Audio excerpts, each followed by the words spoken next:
శ్రీలంకతో జరిగే సిరీస్కు రోహిత్ శర్మ, విరాట్ కోహ్లీలను ఎంపిక చేయాలని టీమిండియా కొత్త కోచ్ గౌతమ్ గంభీర్ సెలక్షన్ కమిటీకి తెలిపినట్లు సమాచారం. టీ20 ప్రపంచ కప్ తర్వాత టీమిండియా ఆటగాళ్లకు విశ్రాంతి లభించింది. అందుకే రోహిత్ శర్మతో సహా ముఖ్యమైన ఆటగాళ్లను జట్టు ఎంపికకు పరిగణలోకి తీసుకోవాలని గంభీర్ అన్నాడు. రోహిత్ శర్మ, విరాట్ కోహ్లీ, జస్ప్రీత్ బుమ్రాలకు రాబోయే సిరీస్ వరకు విశ్రాంతి అవసరం లేదు. ఎందుకంటే ఆగస్టు 2 నుంచి శ్రీలంకతో వన్డే సిరీస్ ప్రారంభం కానుండగా ఆగస్టు 7న ఈ సిరీస్ ముగియనుంది. దీని తర్వాత బంగ్లాదేశ్తో సిరీస్కు 6 వారాల గ్యాప్ ఉంది. శ్రీలంక సిరీస్ నుంచి సీనియర్ ఆటగాళ్లను తప్పించడం సరికాదని గౌతమ్ గంభీర్ సెలెక్టర్లకు తెలిపాడు.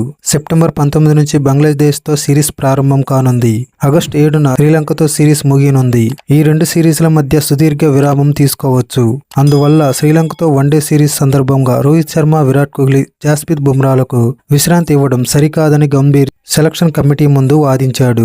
లంకతో వన్డే సిరీస్ కు కీలక ఆటగాళ్లను ఎంపిక చేయాలని గౌతమ్ గంభీర్ డిమాండ్ చేసినట్లు సమాచారం. బంగ్లాదేశ్తో జరిగే సిరీస్ ద్వారా రోహిత్ శర్మ, విరాట్ కోహ్లీ, జస్ప్రీత్ బుమ్రా పునరాగమనం చేస్తారని దీనికి ముందు వినిపించాయి. కాగా గౌతమ్ గంభీర్ శ్రీలంక, బంగ్లాదేశ్ సిరీస్ల మధ్య గ్యాప్ ను బీసీసీఐ సెలెక్టర్ల ముందు సమర్పించాడు. శ్రీలంకతో జరిగే సిరీస్ లో రోహిత్ శర్మ, విరాట్ కోహ్లీ, బుమ్రా కనిపిస్తారా అనేది ఇప్పుడు ఆసక్తికరంగా మారింది.